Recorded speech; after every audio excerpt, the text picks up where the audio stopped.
Wireless has freed us from the burden of cords and cables and given us unprecedented mobility. And it was all great until we heard comments like, "Yeah, video. Thanks, John." But you know what? He's right. Video is a huge strain on wireless. I mean, look at these requirements. I love my 11N. It is fast, but innovation marches on. The demands will never stop increasing, so we need something faster or it's back to wired. Because now that we've tasted that freedom, there ain't no going back. Chill out, all right? We've got an answer. We wouldn't be doing this on video. Well, that's where the 802.11ac comes in. AC is an emerging standard coming out of the IEEE. It's VHT, or very high throughput. This means it operates below 6 gigahertz with modes of operation for a maximum multi-station throughput of at least 1 gig and a maximum single-link throughput of at least 500 meg. Of course, your mileage may vary based upon product once they start coming out. But the standard requires every station to support a PHY data rate of 290 meg or faster, and your middling devices around 850 meg. High-end devices can reach up to 1.3 gig, and that's just the first generation of 11AC. Now understand that 11AC doesn't replace 802.11n. It actually builds on top of all the breakthrough advancements of N, which really streamlines the standard process with just a few tweaks. All right, well, the real question becomes, where is this 5th generation wireless getting all this new speed? I mean, just what are these tweaks? All right. Well, the first thing we did was move away from the crowded, interference-prone 2.4 gigahertz band and go directly to 5 gigahertz where we have more room. Exactly. Now, with that extra breathing space, we can widen the channels to 80 megahertz, which gives us 234 data subcarriers. That's more than double the 108 we had with 11N. Well, this AC standard has even an option to bond 2 of these channels together for 160 megahertz. I mean, that's ludicrous speed. 11AD must be plaid speed?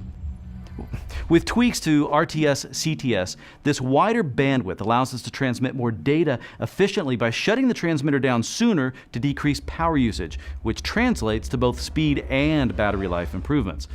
But let me tell you about one of my favorite features of 11AC, multi-user, multi-input, multi-output, or MU-MIMO. 11AC doubles our spatial streams from 4 to 8. With this and MU-MIMO, we can accomplish some really cool things. Now, for example, instead of 1 frame for 1 receiver, we can send multiple simultaneous frames to multiple receivers. Exactly. MU-MIMO is switch-like technology versus 11N's single-user MIMO, which is more hub-like technology. This means an AP with 4 antennas can send 1 stream to 3 devices downstream at the same time. You see, 11AC honed beamforming to a single explicit method, beamforming with feedback. The 11AC transmitter sends a special sounding frame to the receiving device asking for feedback. The receiving side returns the beamforming matrices to the transmitter for effective signal shaping. No more multiple methods to cause chipset confusion. 1 method to rule them all. Beamforming is a powerful tool for increasing link budget and extending reach if implemented. Just don't be surprised if you see gains of at least 5 decibels across your SNR range. Well, 802.11ac brings even more advances to 11N. Features like higher order modulation, 256 QAM up from 64 QAM in 11N. Heck, that's a 33% speed bump right there.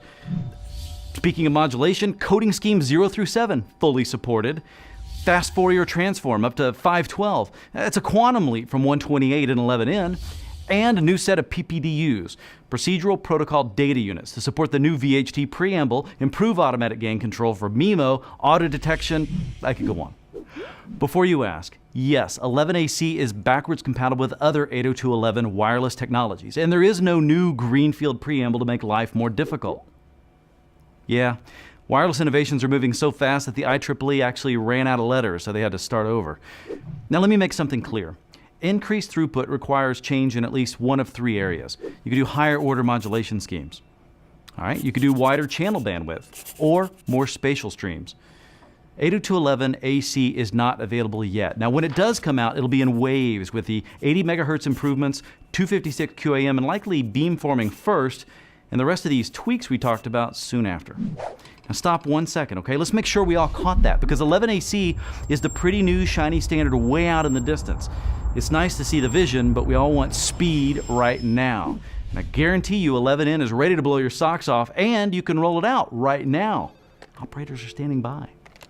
We're proud of 11N. In fact, Cisco has uniquely maximized the 802.11n spec with ClientLink 2.0, improving throughput and coverage. Clean Air, protecting against RF interference, and these 11N APs are ready to migrate your ABG clients for all new levels of wireless performance and quality. Okay? Cisco and a number of other companies are going to continue working with the IEEE in defining these amazing standards. Which reminds me, click on over and make sure you're not missing out on any of these answers you need today. Go ahead.